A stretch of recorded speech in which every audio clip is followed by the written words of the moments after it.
guys, welcome back to our chapter book reading of Wonder. If you remember from yesterday's reading, Jack and Augie were in the woods and they kind of got into a little bit of a fight with older boys from a different school. And then Amos, Henry, and Miles came kind of to their rescue, actually. And those boys didn't actually like Augie, so let's kind of see what's going on. Next chapter is called Voices in the Dark.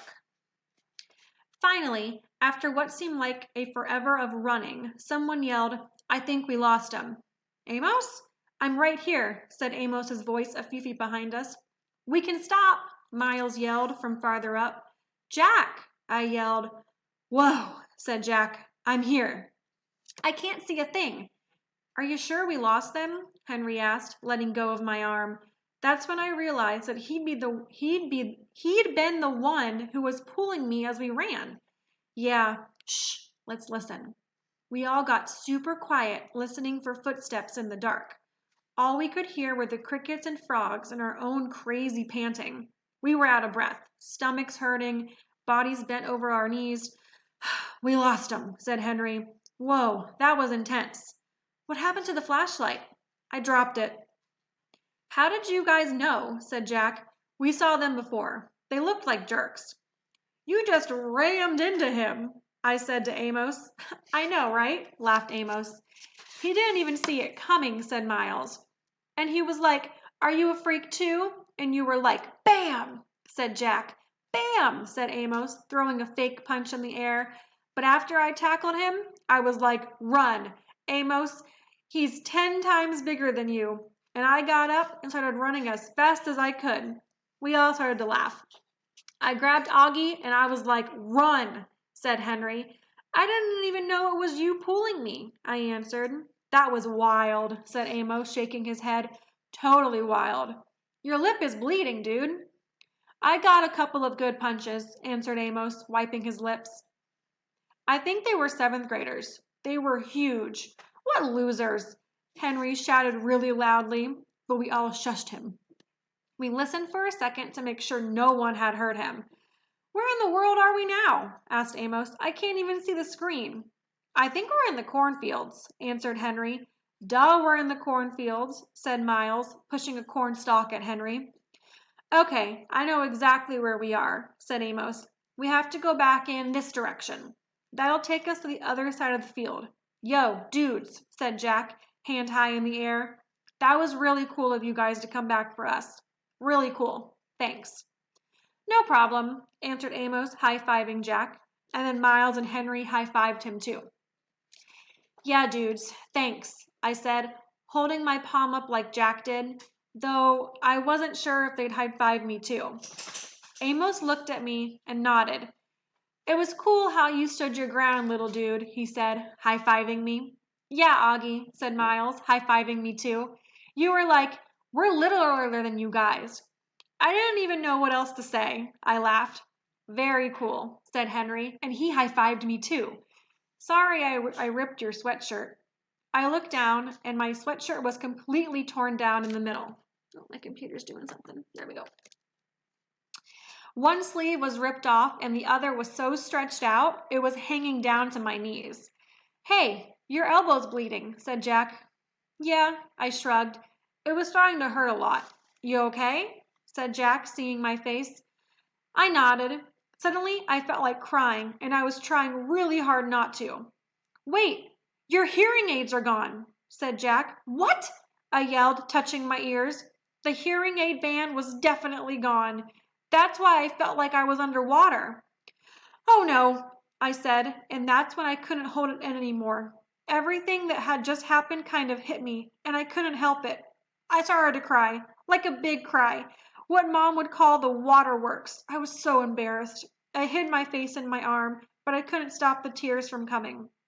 The guys, they were really nice to me, though. They patted me on the back. "You're okay, dude. It's okay," they said. "You're one brave little dude, you know that?" said Amos, putting his arm around my shoulders. And when I kept on crying, he put both arms around me, like my dad would have done, and let me cry. It's nice, people. Next chapter. The Emperor's Guard. We backtracked through the grass for a good 10 minutes to see if we could find my hearing aids, but it was way too dark to see anything. We literally had to hold on to each other's shirts and walk in a single file so we wouldn't trip over one another. It was like black ink had been poured all around. "This is hopeless," said Henry. "They could be anywhere." "Maybe we can come back with a flashlight," answered Amos. "No, it's okay," I said. "Let's just go back." "Thanks, though." We walked back toward the cornfields and then cut through them until the back of the giant screen came into view.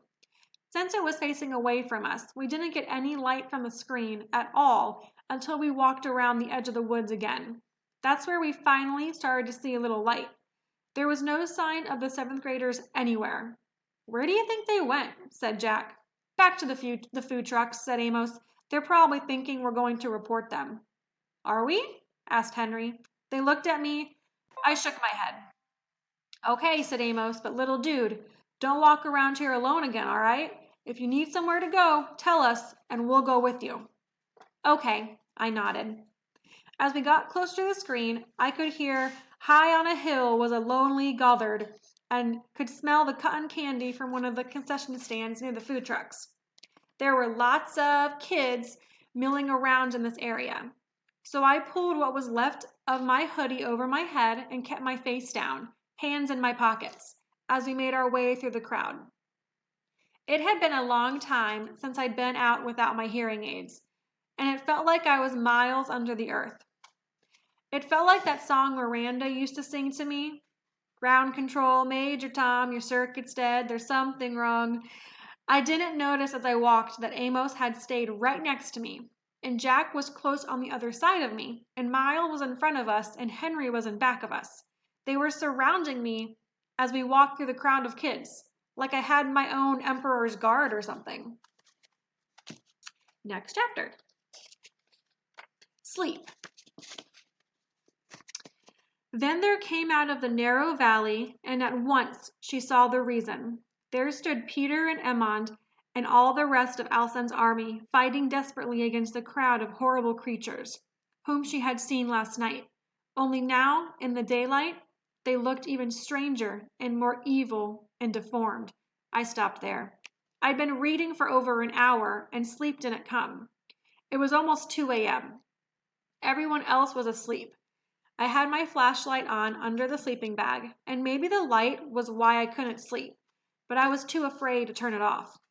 I was afraid of how dark it was outside the sleeping bag. When we got back to our section, in front of the movie screen, no one had even noticed we'd been gone.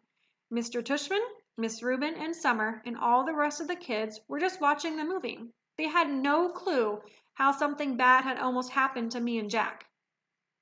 It's so weird how that can be. How you could have a night that's the worst night in your life, but to everyone else, just an ordinary night. Like on my calendar at home, I would mark this as one of the most horrific days of my life. This and the day Daisy died. But for the rest of the world, this was just an ordinary day. Or maybe it was even a good day. Maybe someone won the lottery today.